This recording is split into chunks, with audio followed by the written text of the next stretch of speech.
Um atleta começou a correr hoje na estrada da Ponta Negra aqui em Manaus e só vai parar amanhã. A corrida é para ajudar crianças com câncer de todo o país.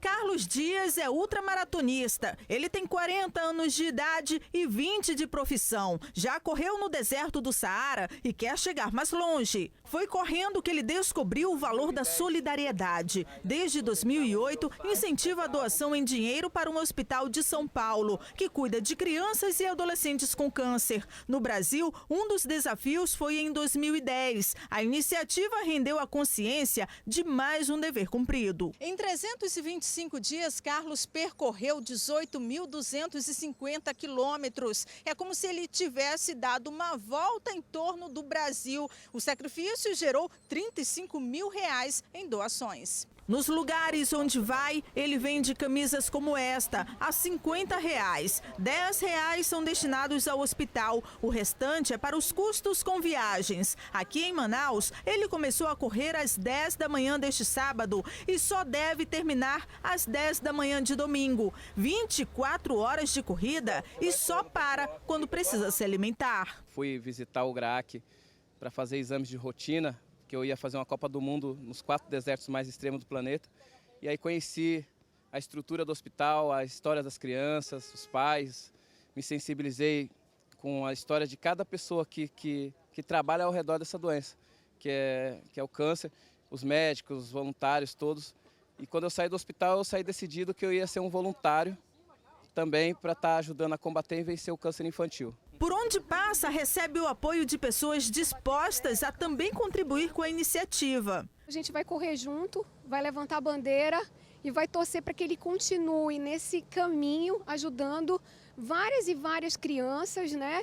E que ele não pare. Manaus é a 12ª cidade percorrida nessa nova maratona. Daqui, ele vai para Boa Vista e depois segue em busca de sensibilizar mais pessoas no resto do país. Muito bem, vamos continuar falando de esporte, porque amanhã é a final da terceira Copa Brasil de Clubes de Beach Soccer realizada aqui em Manaus. Os finalistas foram conhecidos hoje. O Flamengo literalmente passeou diante do Sampaio Corrêa. O clube carioca garantiu vaga para a final de domingo com uma goleada. 5-0. Depois foi a vez de Vasco e Sport decidirem a última vaga na final. A torcida do Vasco quase não parou. Já o Sport contou com o apoio do grande rival vascaíno, a torcida do Flamengo, que adotou o clube pernambucano. O apoio deu certo. Com a bola em campo, os pernambucanos abriram o placar, logo aos 3 minutos com Gledson. Depois veio o segundo, contra, Sport 2-0. No segundo período, o Vasco pressionou até Bruno Xavier marcar o primeiro. Melhor na areia, o Vasco seguiu atacando, até Bruno Xavier mais uma vez marcar o segundo e deixar tudo igual. Fim do segundo período e a decisão da vaga seguiu para o último tempo. Depois de uma sequência de gols perdidos, o Sport levou a melhor e garantiu a classificação para a final de domingo. A final entre Flamengo e Sport Recife é às 10 horas da manhã de domingo, no Centro Cultural dos Povos da Amazônia. A entrada é gratuita, mas os ingressos precisam ser retirados antes em postos espalhados pela cidade. O domingo vai ser de tempo encoberto a nublado com chuva aqui em Manaus, mínima de 23 e máxima de 30 graus. Em Apuí, Manacapuru e Itacoatiara, o tempo amanhã vai ser também encoberto a nublado com pancadas de chuva e trovoadas. A mínima de 24 graus e a máxima de 33.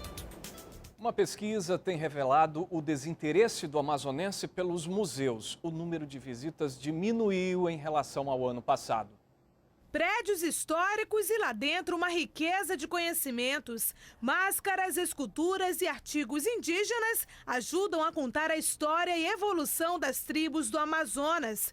Mas todo esse acervo muitas vezes passa despercebido. Seu Ardaia, por exemplo, aos 51 anos, nunca entrou em um museu. A curiosidade ainda não falou mais alto, né? Mas eu tenho vontade assim, de visitar algum museu. E não é só ele. No Amazonas, ainda é pouco o número de pessoas que frequenta esses espaços. Dados divulgados pela Secretaria de Cultura do Estado apontam que o número de visitas vem diminuindo nos 38 museus estaduais. Em fevereiro do ano passado, foram registradas 28.300 visitas. No mesmo período desse ano, o número caiu para 23 mil. Ver o museu como um lugar de aprender, não como lugar do passado, um lugar onde guardavam-se coisas e esqueciam-se ali, né? O museu é um lugar vivo. E não é só a população que deixa de explorar esses atrativos culturais. Em muitos casos, esses espaços nem aparecem na rota turística da cidade. Eu também já trabalhei muito em agência de viagem e, infelizmente, não faz parte do roteiro essa questão de inserir a cultura do nosso estado, né? Inclusive, é uma prática que tem de se levar muito turista só para a selva, para o meio do mato, né? Agora, o Teatro Amazonas está começando a fazer parte desse entorno, então, às vezes, a gente reclama que os estrangeiros acham que nós só temos floresta, mas, na verdade, nós temos mais coisas a mostrar. Agora restaurado, o Paço Municipal pretende ser um espaço a mais de divulgação da história de Manaus. Todas as quartas, nós vamos funcionar abrindo para a população, para escolas, universidades, o público em geral que queira vir para cá, conhecer a história do Paço, conhecer a arquitetura do local, a parte arqueológica também. Seu Raimundo aproveitou o passeio no centro para visitar pela primeira vez o museu. Ficou surpreso com o que viu. Superou a minha perspectiva, né? Que eu pensei que havia só uma espécie de coisas para ver, mas eu vi muitas armas, vi dinheiros, muitas moedas antigas e gostei muito. Tem fotos que eu nunca vi, armas, balas, tem cartuchos, é muito legal.